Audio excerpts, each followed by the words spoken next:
তো এই সেই বিল্ডিংটা তৈরি করতে 400 বছর সময় লাগছে। এটা হচ্ছে ইতালির ইতিহাসের সব থেকে পুরাতন একটা বিল্ডিং।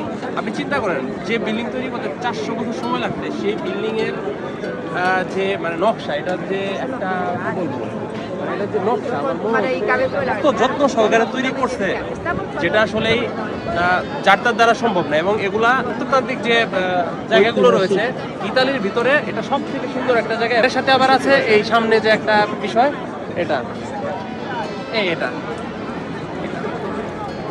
এটা হচ্ছে এমন একটা জায়গা, আমি এই জায়গাটা প্রথম চিনছি কিসের মাধ্যমে, একটা গান আছিল কলকাতার পাগলু থোরাসা কারলে রোম্যান্স।